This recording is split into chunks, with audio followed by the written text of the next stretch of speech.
दोस्तों, कई बार आपने ये देखा होगा कि अंदरूनी चोट लगने पर खून नहीं आता, लेकिन बहुत ही तेज़ दर्द होता है। जैसे कि चलते चलते आपका पैर टेबल से टकरा गया और पैरों की उंगली पर अंदरूनी चोट आ गई और सूजन आने की वजह से वो रेड हो गई। ऐसे टाइम पर डॉक्टर द्वारा या घर पर बड़े बुजुर्ग द्वारा गर्म या ठंडी सिकाई करने के लिए आपको कहा गया होगा। अब उस समय बहुत लोगों को कन्फ्यूज़न ये रहता है कि गर्म सिकाई करनी चाहिए या ठंडी, और कैसे करनी चाहिए। तो आइए जानते हैं इस वीडियो में। इससे पहले अगर आपने हमारे YouTube चैनल को सब्सक्राइब नहीं किया तो जल्दी से कर लीजिए, ताकि आपको ऐसी ही जानकारी मिलती रहे। तो अब बात करते हैं कि बहुत लोगों को कन्फ्यूज़न ये रहता है कि गर्म सिकाई कब करना है, ठंडा सिकाई कब करना है, और इनको करने से होता क्या है, और अगर ठंडी सिकाई की जगह गर्म सिकाई कर ली जाए तो उसका क्या नुकसान होगा। इस वीडियो में पहले हम जान लेते हैं कि ठंडी सिकाई कब करी जाती है और इसके कारण करने पर क्या होता है। तो ठंडी सिकाई तब करी जाती है जब आपको अचानक चोट लगी हो, जिसको एक्यूट इंजरी कहते हैं।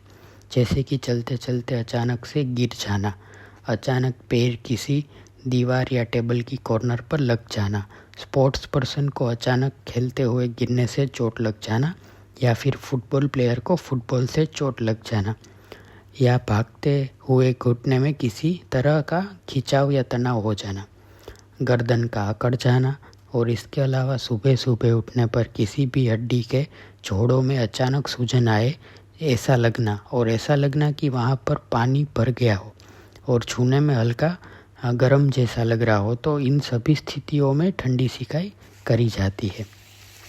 ठंडी सिकाई से क्या होता है, जब जब हम लोग आइस पैक या ठंडा शेक करते हैं कोई एरिया को, तो वहाँ का ब्लड सप्लाई कम हो जाता है। उस एरिया की ब्लड वेसल्स छोटी हो जाती है और ब्लड सप्लाई कम होने की वजह से सूजन कम होती है। ये जॉइंट का जो फ्लूइड है, जो जॉइंट में सूजन के टाइम होता है, वो भी कम कर देता है।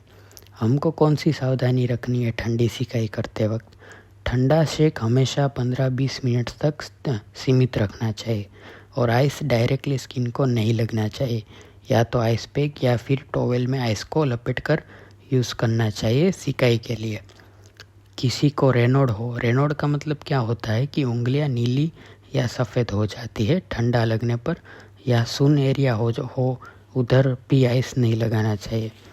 चोट लगने के 48 से 72 घंटे यानी कि 2 से 3 दिन के भीतर ठंडी सिकाई करी जाती है, और प्रति 3 से 4 घंटे के अंतराल में 10-15 मिनट तक लगातार ये ठंडी सिकाई करनी चाहिए। इस तरह बार बार सिकाई करने पर चोट लगी जगह पर सूजन तथा जलन कम हो जाती है, और 3-4 दिन के बाद धीरे धीरे वह मरीज़ गर्म सिकाई की तरफ भी जा सकते हैं, और कुछ मरीज़ों में ठंडी सिकाई लंबे समय तक करने की सलाह दी जाती है। अब जानते हैं गर्म सिकाई कब की जाती है। ऐसे कुछ मरीज़ होते हैं जिनके मांसपेशी में जकड़न, थोड़ा दर्द हो रहा हो, जोड़ों में भी जकड़न हो जाए और वहाँ भी दर्द हो, और दर्द काफ़ी समय से हो, पुराना हो, और इन्हीं मरीज़ों में सुबह सोकर उठने के बाद जकड़न महसूस होती है। इसके अलावा कुछ पेशेंट्स ऐसे होते हैं जिनके हिप्स में और जांघ के पिछले हिस्से में दर्द होता है। उधर हैमस्ट्रिंग मसल्स होते हैं, हैमस्ट्रिंग मसल्स में खिंचाव होने के कारण ये होता है, और यहाँ मसल्स जांघ के पीछे की तरफ होते हैं, और इसे हम हैमस्ट्रिंग इंजरी कहते हैं। कई बार लंबी दूरी तक भागने पर पिंडलियों में अचानक दर्द होने लग जाता है, तो इन सभी स्थितियों में गर्म सिकाई की जाती है। गर्म शेक के 2 प्रकार होते हैं, ड्राई हीट और मॉइस्ट हीट। क्या होता है ये एग्जैक्टली? तो ड्राई हीट में गर्म पानी की थैली और इलेक्ट्रिक पैड या हीटिंग पैड जिसको हम कहते हैं, वो होता है जिसमें पानी बॉडी को टच नहीं होता है। इससे ड्राई हीट कहा जाता है। इसके लिमिटेशंस ये होते हैं कि बहुत लिमिटेड एरिया में कर सकते हैं, और इसकी वजह से कभी कभी स्किन डिहाइड्रेट हो सकती है और इरिटेट हो सकती है। अब बात करते हैं मॉइस्ट हीट का। उसका बेस्ट एग्जांपल है गर्म पानी से स्नान। पानी की वजह से गर्मी अंदर तक जाती है और दर्द को ज़्यादा इफ़ेक्टिवली दूर कर सकती है। यह जनरली स्किन को इरिटेट नहीं करती है और स्किन को डिहाइड्रेट नहीं करती है। गर्म सिकाई करते वक्त आपको ये सावधानी रखनी होगी कि इतना ज़्यादा गर्म नहीं होना चाहिए पानी, क्योंकि उसकी वजह से इतना भी नहीं गर्म होना चाहिए कि दर्द और बढ़ जाए और आपकी त्वचा जला दे। सुपरफिशियल जॉइंट्स है जैसे कि घुटना, टखना, हाथ के जॉइंट्स, इसमें हम 15 से 20 मिनट तक सिकाई कर सकते हैं। और जो डीप जॉइंट्स है इसमें आधे घंटे तक शेक करना हो सकता है। कब गर्म सिकाई करनी चाहिए और कब ठंडी सिकाई करनी चाहिए? तो अगर जॉइंट में सूजन आई हो, पानी भरने जैसा लगे और उधर गर्म महसूस हो तो ठंडी सिकाई करनी है। और अगर पहले ही व्यक्ति को जॉइंट में जकड़न हो रखी है, खिंचाव हो रखा है, दर्द हो रखा है और सुबह उठने पर उससे यह समस्या हो रही है तो उस समय गर्म सिकाई करनी चाहिए। और कुछ मरीज़ों को एनक्लोसिस स्पॉन्डिलाइटिस है और बाकी आर्थराइटिस की सोचेंगे तो सुबह जोड़ों में काफ़ी स्टिफनेस, पेन होता है। तो ऐसे मरीज़ों में सुबह गर्म पानी से स्नान करना बेहतर रहता है और गर्म सिकाई भी वो कर सकते हैं। अब यह जान लेते हैं कि अगर गलत सिकाई की जाए तो क्या समस्या हो सकती है।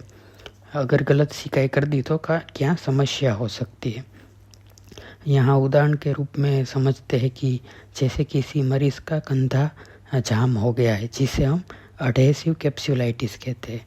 इस समय कई बार मरीज़ द्वारा गलती से गर्म सिकाई कर दी जाती है और यह जो स्थिति होती है, इन्फ्लेमेटरी कंडीशन है, वो मतलब पहले ही कंधे में सूजन हो रखी है, जकड़न हो रखी है और ऐसे में अगर गर्म सिकाई कर दी जाए तो जॉइंट में दर्द तथा सूजन बढ़ जाएगी। इसी तरह से गलत सिकाई कर दी जाए तो मरीज़ का दर्द भी बढ़ सकता है। इसलिए सही जानकारी रखना और आवश्यकता के अनुसार सिकाई करें। और उम्मीद करता हूँ इस वीडियो के देखने के बाद आप सिकाई करने में कोई गलती नहीं करेंगे। अगर वीडियो अच्छा लगा तो सब्सक्राइब ज़रूर कीजिएगा और बेल आइकन भी दबा दीजिएगा ताकि आपको आने वाली वीडियोस की नोटिफिकेशन मिलती रहे।